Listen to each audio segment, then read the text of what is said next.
naona approach za timu zote mbili bado ni zile zile. Labda kwa kuanza tu kabla ya swali lako, kwa faida ya anayefuatilia ni kwamba Simba kwenye kikosi chake leo ayafanya mabadiliko kadhaa ambayo mengine ni yalikuwa ya lazima kufuatia mchezaji kama Anthony Mligo kuoneshwa kadi nyekundu. Kwa nafasi yake ya kushoto ameanza Nathaniel Chilambo. Wakati Chilambo mchezo uliopita alicheza kulia, basi nafasi yake ameenda David Kameta Duchu. Kwa hiyo badiliko la kwanza hilo, lakini la pili ni kwenye eneo la winga wa kushoto. Kaleso Makalwa ameanza nafasi ya Aniset Ura. Lakini badiliko la tatu ni nafasi ya Dumbia ambaye mchezo uliopita Simba walianza na Eli Mpanzu Kibisawala. Lakini badiliko la nne ni goalkeeper Kasali amerejea kwenye goli baada ya wiki moja nadhani kukosa mchezo uliopita miwili na nafasi yake kudaka na Abel.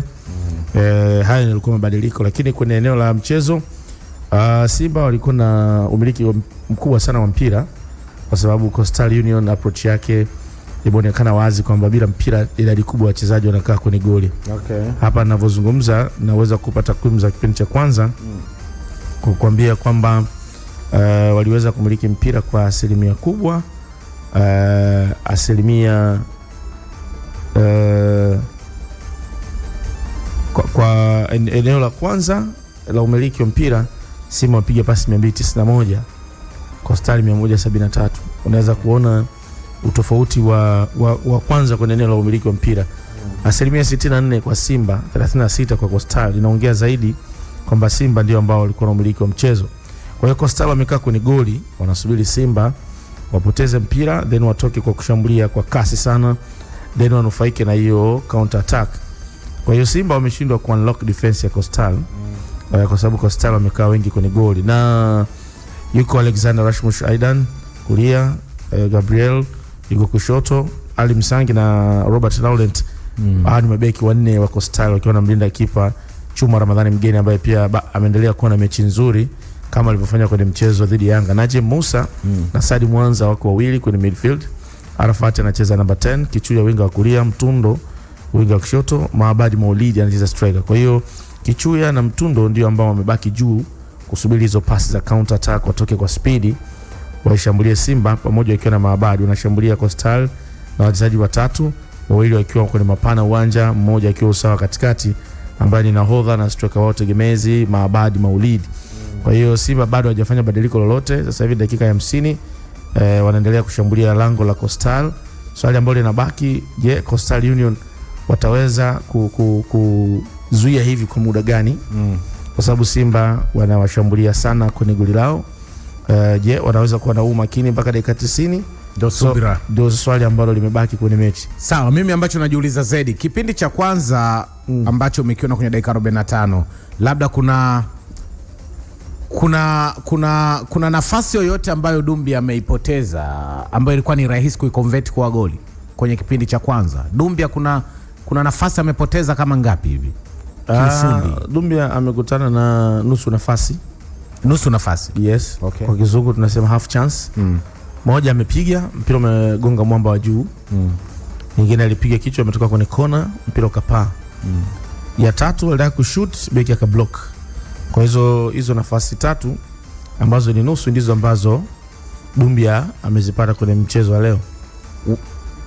Mjadala umekuwa ni kama mchezaji amekosa nafasi nyingi, ni mchezaji ambaye hana sifa ya kuichezea safu ya ushambuliaji wa Simba kupitia mechi ya Coast. Watu wanaamini ilikuwa ni mechi ya wazi kwake, lakini bado amekosa. Umeona hayo mapungufu? Hapana, nafasi alizokosa ni za kimpira, ni nusu nafasi.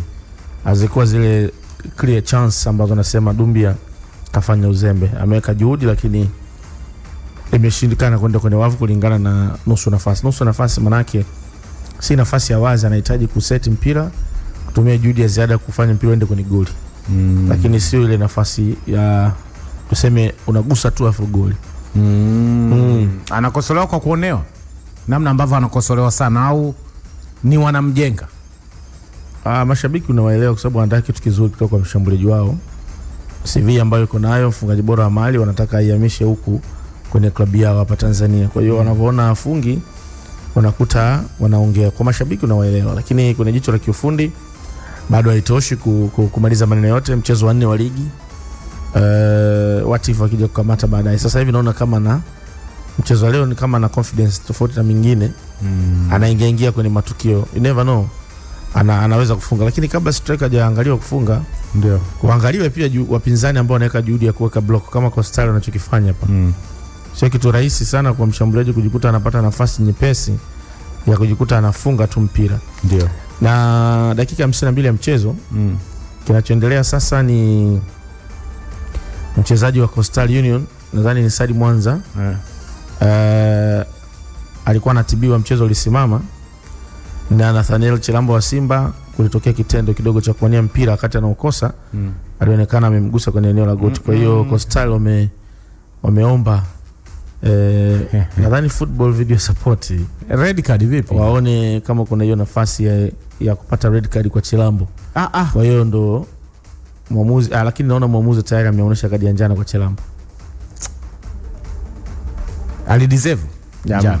Amestahili kupata kadi ya njano kwa sababu alikuwa anacheza mpira kwa nia ya kawaida, lakini mchezaji wa Coastal akautoa. Kwa hiyo kuchelewa kwake hakukuwa ile dhamira ya kusema anaenda kumuingilia mchezaji wa Coastal Union isivyofaa. Sawa. Bwana, wahenga walisema ukiona vineleo ujue vimeundwa, na huu msemo ndio maana halisi ya utambulisho mpya wa mtandao wa Yas uliosukwa kwa muda mrefu ili kukidhi